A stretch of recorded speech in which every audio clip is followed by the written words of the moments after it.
Just you and I tonight, folks, on the road to 40. Hey, actually, I've got nothing tonight. I just literally, I had one quick thing I just wanted to mention. I was on Facebook today. I have a good friend. I mean, he's not a good friend. I barely know him, to be completely honest. I've only met him through Facebook. But I know people who know him, and they say he's a good guy. And I trust these guys. And I like him, and I like talking to this gentleman, my gentleman caller. Now, I'm not going to say his name, only because I feel like I just don't want to drag him down or into this. But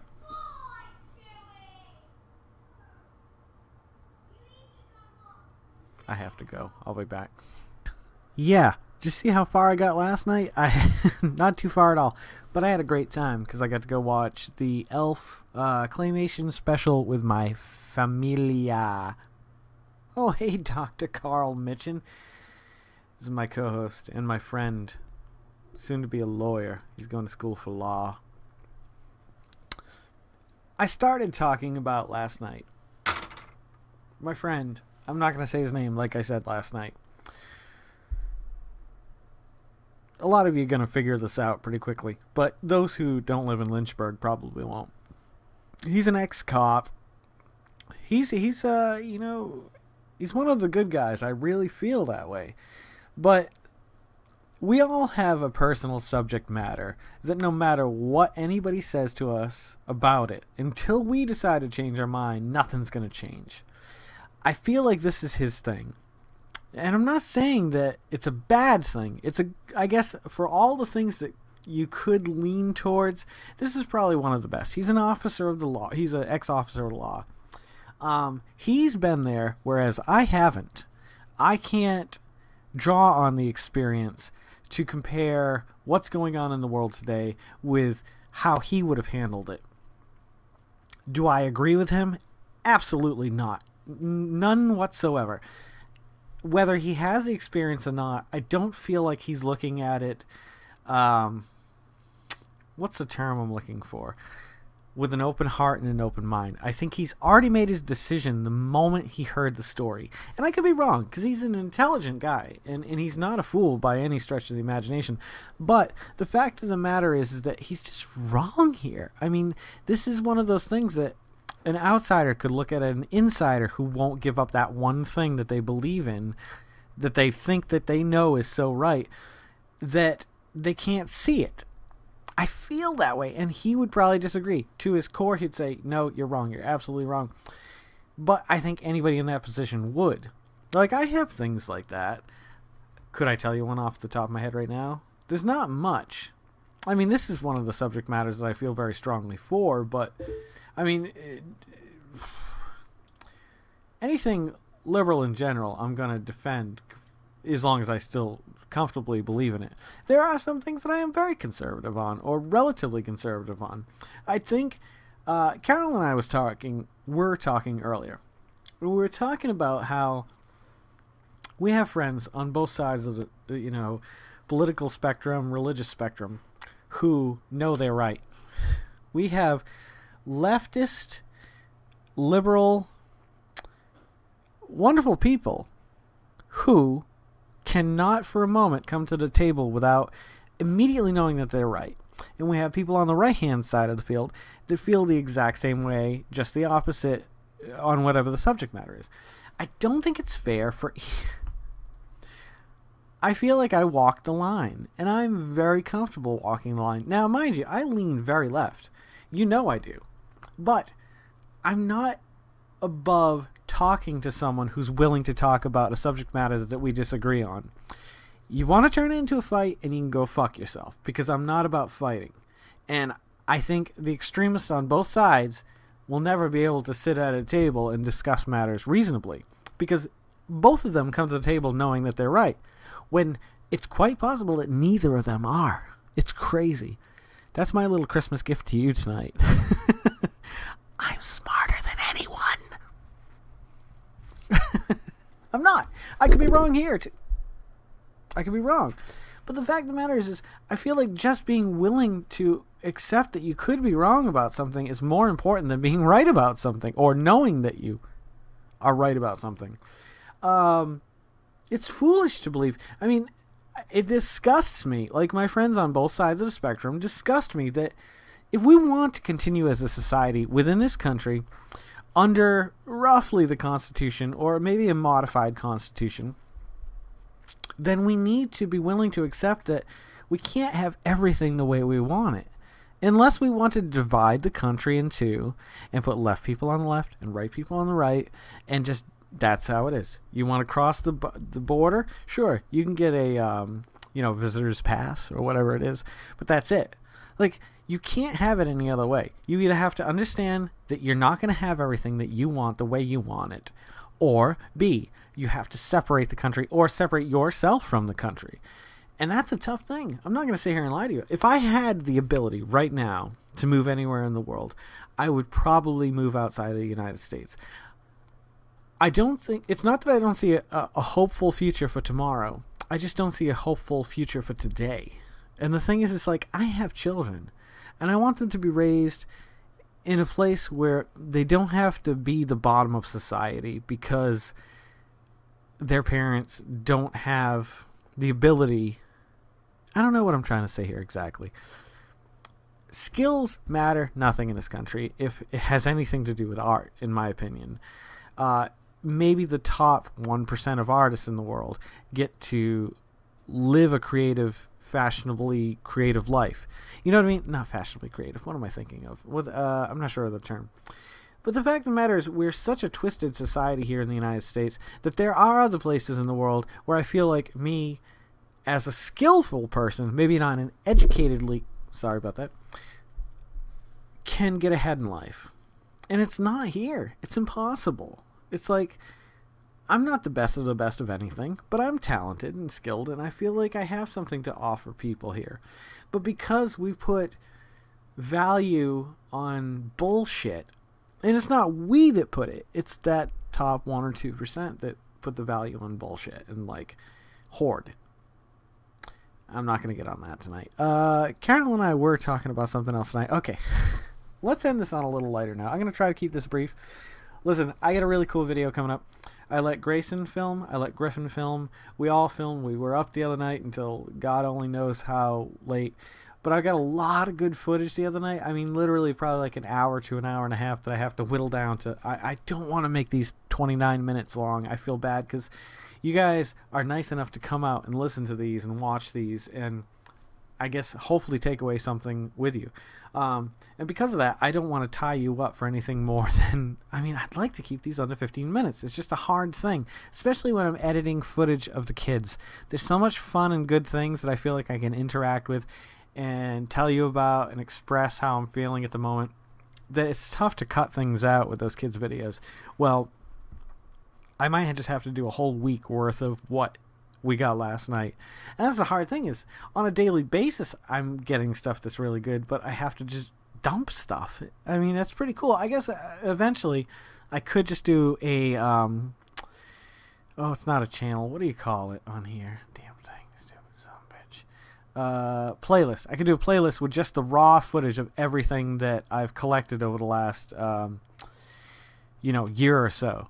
That's the thing, is just that so much has to get dumped because of time requirements. I can't sit here for more than an hour a day editing, and that's over the course of a day. And then I have to render the video, which can be a half hour to 40-minute process, pending. That's usually not as bad.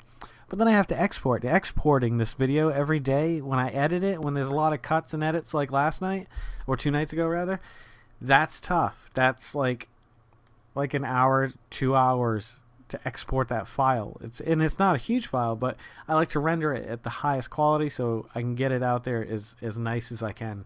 I was having issues yesterday with 360p, and I think it corrected itself. I haven't actually looked. I'll check it out though, so I hope the quality's still okay. Already I'm running my mouth up to almost 9 minutes here. I'm going to touch on this other subject and hopefully leave you with a little preview of what's coming up on episode, let's see, this is 242, so it'll be 243 most likely, maybe 244. I don't know. It's whenever I can get around to editing it. I don't think I have practice tomorrow. I'm gonna find out, and if I don't, maybe I can sneak in here for 20 minutes here and there and get something together for you, because I think it's good. Some of the stuff's funny.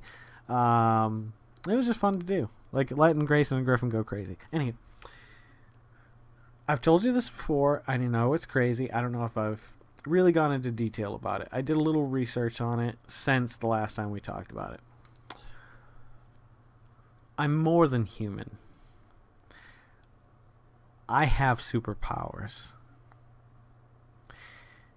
I've been keeping them to myself because I'm afraid to reveal them to the world. But tonight, live for me, later for you, on the road to 40, at 10:08 p.m., I want you to know I can hear bats. Unfortunately, I can't take the name I'd like to take for said superpower. Now you're thinking, okay, psycho. But there's a very small population, or number of the population, that can hear bat sonar. I can hear the frequency just slightly above what normal humans can hear. I know this sounds crazy, but I can. I've tested this. I've listened to the frequencies. Carol and I were sitting here not too long ago. She actually gave me the idea to talk about this tonight. And I would say, okay, let me know. I think she's opening the door. No, she's going to the bathroom.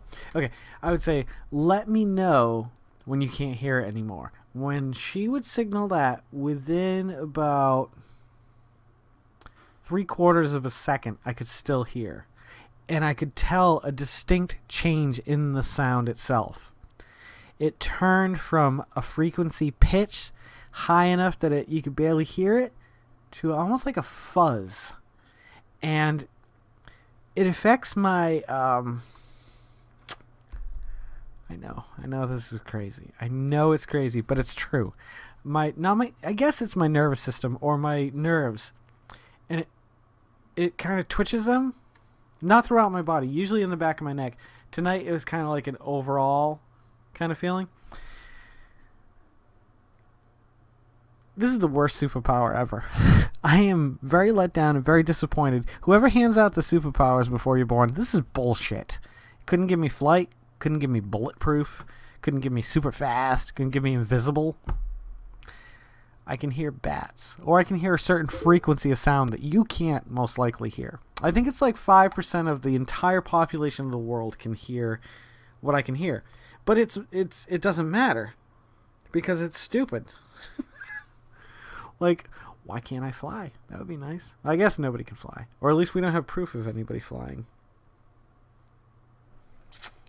But I mean, in a way, it's kind of cool to know that there is something slightly superhuman about yourself. No matter how lame it is. Like, it could be like, I can make my fingernails grow at 1/2 inch in a week. I don't know. It just sounds stupid like that. But it's kind of neat. Because now it's like, I'm aware of it. And I've lost the touch a little bit. I know this sounds corny. But when I was about 18 or 19...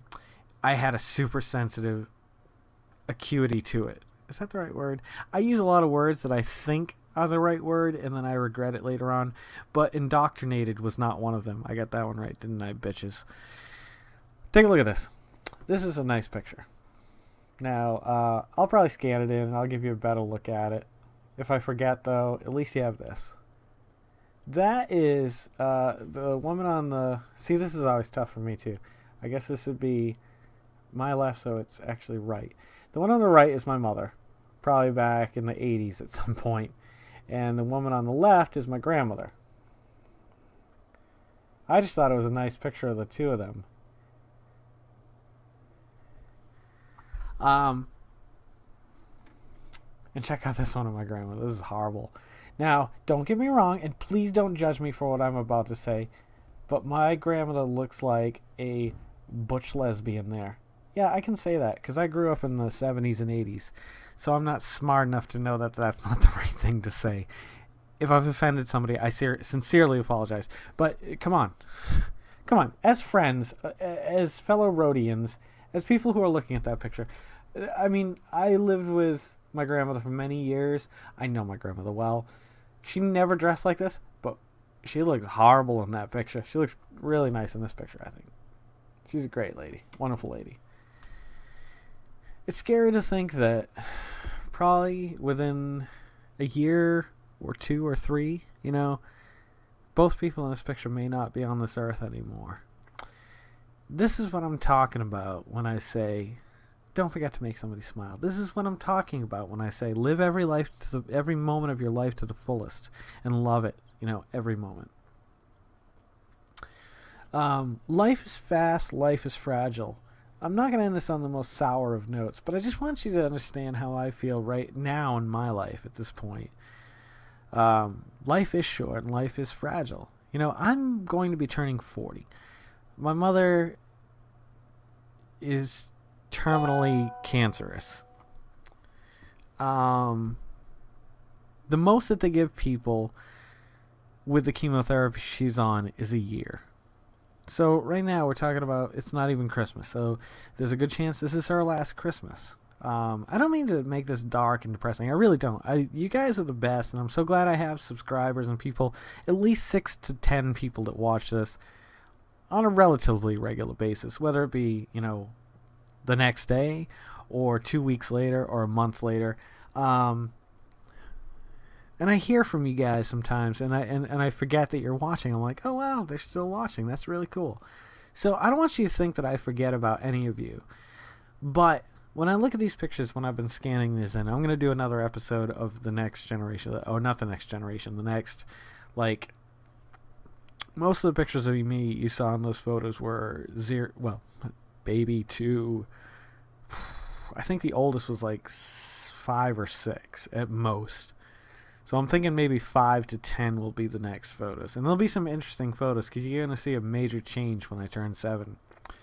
I think in every photo of me you see. I think the face is going to change. I've never actually tried this, but I want to see how it looks.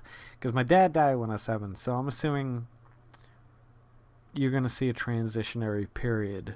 I don't know about physically, but I think emotionally, certainly. But nonetheless, based on what the doctors have told my mother, she has anywhere from 3 months to a year to live. She seems pretty healthy, but like today, for example, this is 2 days after chemotherapy. She was in bed all day. She slept all day. Like, she wasn't even replying. My son went downstairs while I was at work, apparently, and to go talk to her, to give her something, and she was still sleeping, so he went in and shook her, and she didn't wake up. And I started thinking, will the day come that I shouldn't be sending my son down there to see if she's awake? You know what I mean? That's scary. That's sad. I mean, this road to 40 has had a lot of high moments, a lot of laughter, a lot of anger I've let out. I want you guys to see that sad episode eventually. It's in shitty 720p. It just doesn't look good or sound good, but it's an important episode. Anywho, we're already going on 18 minutes with no extra footage. Tomorrow or the night afterwards, I will have a new episode with Grayson and Griffin and Carol. I am going to start including her as long as she agrees to the footage. I can't handle putting Jesus and Batman over her anymore. It's a lot more work. It's another layer. It's another swipe at the whole video. The first time I go through it, I try to pinpoint some funny things that I think you guys would like hearing. The second time through, I actually cut it down. And like, for example, the last video, I watched it, and the minute I felt like I had something to say, I stopped it, I said it, recorded it, and that's how I slapped it together. And I think that's the smoothest I've been able to get it so far, comfortably, without feeling like I'm faking it or scripting it. You know what I mean? So, yeah, man. You guys take care of one another. I'm sorry I stretched this out so long. No, it's this way. Thank you guys for always coming out. If you're loving watching these as much as I'm loving recording them, please pass them along to someone else. I don't even care if you subscribe. Pass them along to somebody else. I want people to experience it. I don't care if I have 100 subscribers by the end of the year. I would love to. I feel like I've got a message. I feel like I've got a heart and a soul that can be shared with the world, and they would enjoy it. It's been nice just doing this again tonight. Not worrying about editing, for the next 3 or 4 hours or whatever. So, it's pretty fun. Anywho, don't forget to make somebody smile tomorrow. Do your best to go out of your way to make a stranger smile. I failed miserably. No, I didn't. I did amazing today. I made so many people smile. I went out of my wheelhouse today. Let me just say this before we go. 20 minutes. I'm sorry, guys. I really am. I hope you're still here. Today, there were several times where I was getting stressed at work. This is the last Saturday before Christmas, and I work retail. And I knew it was going to be chaos, and I was right. Up until about 1 or 2 o'clock, it was absolutely insane at my work. And even a friend of mine who I work with, Sarah, she looked at me at one point and said, "Are you okay?" She's like, "You never lash out or you never say things, when you're upset or whatever." That's how bad it was today. Like, for me at least. I think there's just so much going on in my life that I let a lot of it out through other channels, which I shouldn't do. Anywho, make yourself a better person tomorrow than you were today tomorrow. Spend some time with yourself. Learn something new. I don't know. Just make yourself a better person. Let's make the world spin a little bit happier together. Let's live every moment to the fullest. Let's love every one of those moments, because you never know when that last moment's going to come. And I want to leave a legacy of happiness and love. And I think everybody should, to a certain degree. You got to do your own thing in this world. For me, this is it right now. Or at least for the next 70 some odd days. 69? I think that's what it is. Sorry about that. Yoko Ponto seemed to feel like she could come in here and interrupt us. She's a sweet woman, and I'm glad that she's my wife. You guys have a super duper wonderful, awesome, totally radical night. Take care of yourselves. Take care of one another. And take care of those around you who can't take care of themselves. You know what? They're out there. They deserve to be helped by somebody. Why not you? Don't don't feel like you're obligated because I said that. I'm just saying, you know what? If you see somebody on the way to work every day that might need a little help, see what would be the best thing you could do to help them with. Don't just hand them a quarter. Don't just walk by them and ignore them. Ask them what they need. I'm not just talking about homeless people. It reminds me of that one day, the woman who was crying outside of Walmart, and people just kept walking around her. And I thought, how can you do that? How can you just walk around this poor, broken woman? There's something obviously wrong with her. Just stop. Just stop and help somebody in need. Don't go out of your way if you don't have to. I'm saying, if you're walking through your normal life and life sends somebody into your path that needs your help, I think you'll know it, and I think you'll feel it in your heart. I know it does for me. I know when I look at somebody and I go, oh boy, this is awkward, but I feel like I need to go over and ask them if they're okay. And a lot of times I don't. I'm not going to lie to you. Be a better person than I am. Ask them if they're okay. Alright, you guys have a great night. Sorry for being so sappy, and I'll see you guys a little bit further on down the road to 40.